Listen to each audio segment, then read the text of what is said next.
di negara yang kita cintai ini.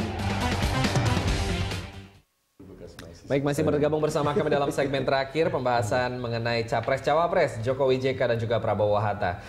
Bergabung, saya akan langsung bertanya kepada Pak Soehardi mengenai tim pemenangan Pilpres sendiri. Strateginya selain yang tadi perang darat, perang udara, apalagi Pak? Perang siluman. Perang siluman itu apa yang kira-kira? Sebetulnya ini adalah sebenarnya kita ini calon-calon pemimpin atau pemimpinnya selalu memberikan teladan dalam kehidupan sehari-hari.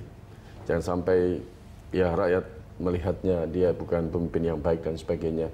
Sehingga tanpa diajak mereka ikut adalah kalau kita mampu memberikan teladan di dalam masyarakat langsung. Bagaimana berbuat baik, bagaimana memberikan contoh, bagaimana memakmurkan bangsa, bagaimana menanam pohon supaya kekayaan kita berlipat-lipat dengan 50 juta % per tahun. Ini contoh-contoh itu. Kemudian mengembangkan ternak, gitu, tidak impor ternak. Langsung di masyarakat kita tunjukkan bagaimana memberikan contoh bahwa sesungguhnya bangsa Indonesia itu sangat layak menjadi bangsa yang sangat makmur di dunia. Karena memang mempunyai modal yang sangat besar, yaitu matahari, bumi, dan air kita yang sangat luar biasa yang diberikan Tuhan kepada kita. Itulah satu titik yang terus-menerus kita berikan kepada masyarakat, sehingga mereka yakin bahwa apabila mereka mempunyai pemimpin yang mampu menjadikan bumi kita ini begitu produktif, memberikan perutnya kenyang, memberikan uang banyak, dan memberikan keamanan yang tinggi, maka tentu saja rakyat akan bersimpati. Itu yang ditekankan. Pak Soehardi, mengenai isu yang juga beredar di masyarakat, bagaimana menghadapi kalau pelanggaran HAM seperti itu dengan pasangan Capres-Cawapres, Pak Prabowo, Pak Hatta Rajasa? Ya, bagi kami itu sudah selesai, ada ketetapan MPR DPR, sudah ada pengadilan, sehingga kita tidak akan pernah membicarakan itu lagi karena memang sudah dianggap sudah selesai. Dan KPU juga sudah terbukti 2009 juga sudah clear ya. Nasionalisasi aset asing seperti itu dan lain-lain. Kita memberitahu pada perusahaan-perusahaan asing bahwa sesungguhnya kita hanya ingin renegosiasi, berbicara kembali sesuatu yang tidak adil harus adil. Mereka juga kita beri kesempatan bagaimana kalau investasi di Indonesia itu investasi yang ramah lingkungan, yang tidak menghancurkan gunung, tidak membabat hutan, tidak menghabiskan tamu, tetapi memelihara itu dengan baik sehingga investasi mereka berlangsung dengan sangat baik dan sangat adil. Kita adalah pemilik negeri ini, karena wajarlah kalau kita kepingin jadi majikannya juga. Ya, tetapi baik. Ini harus adil. Ya. Harus adil, intinya seperti itu. Nah, Pak Eriko sendiri, isu dominasi JK sebagai Wapres berdasarkan segi usia dan seperti itu, bagaimana menanggapinya? Nah, kalau kami tentunya kan selalu berdasarkan dari aturan yang ada. Kalau kita melihat tidak ada peraturan wakil presiden, tidak ada namanya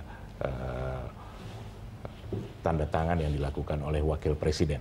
Wakil presiden tentunya menjadi satu bagian dengan presiden. Tetapi kalau selama ini kita melihat mulai dari Solo, di Jakarta, tidak pernah yang namanya PDI Perjuangan dan juga Pak Jokowi tidak memfungsikan daripada wakilnya. Dan ini juga kita harapkan tentunya bisa saling mengisi nantinya.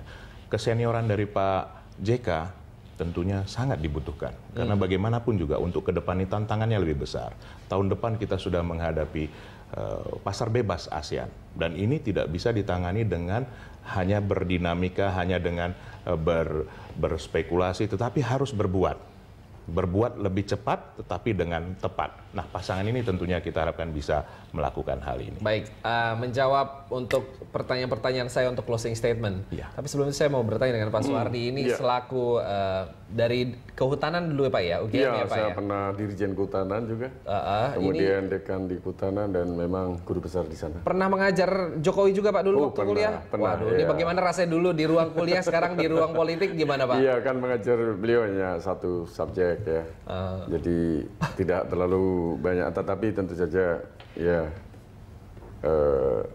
kadang-kadang bergaul walaupun tidak sangat dekat ya, karena memang banyak semua juga banyak ya. Nanti bisa bergaul lebih banyak lagi lah kalau di politik seperti itu. Nah, silakan closing statement secara singkat Pak, 30 detik. Ya, semoga yang pertama, marilah kita pilih pemimpin yang tidak hanya dekat dengan rakyat saja, tetapi juga pemimpin yang mampu membawa bangsa Indonesia ke depan. Bagaimana visi misinya bangsa ke depan. bagaimana bangsa Indonesia ini dengan jelas bisa mandiri pangannya, mandiri air energinya. Bagaimana bangsa Indonesia itu mampu keluar dari krisis lingkungan hidup. Bagaimana bangsa Indonesia meningkatkan pendidikannya dan kemudian bersih dari korupsi. Dan juga bagaimana kita menempatkan diri sebagai bangsa yang lebih bermartabat di mata dunia. Sehingga kita mempunyai bargaining position. Misalnya masalah investasi di sini, silahkan investasi sini dengan baik-baik. Tetapi kita mempunyai nilai tawar yang lebih tinggi. Sehingga kita juga memberikan kesempatan lebih luas leluasa pada investor, tapi dengan cara yang adil. Sehingga disinilah yang harus kita sampaikan kepada seluruh masyarakat di dalam negeri maupun di luar negeri. Baik. Ya kita kalau perlu nanti kita akan tarik kembali TKI-TKW dalam negeri untuk bisa bekerja dengan baik di sini sehingga mereka bisa dekat dengan keluarganya, membangun Indonesia baru yang keluarganya harmoni. Oke, Pak Suhardi. Baik, terima kasih. Pak Eriko, closing statement singkat Anda. Iya, Mas Christian. Seorang pemimpin adalah seorang guru juga bagi bangsa ini, yang akan menentukan arah ke depan dari bangsa ini. Seorang pemimpin yang berempati, yang dekat dengan rakyat, tentunya yang akan diberikan kepercayaan oleh rakyat, bisa bersama-sama dengan mereka untuk merubah bangsa ini menjadi lebih baik ke depannya, menuju Indonesia baru, Indonesia hebat.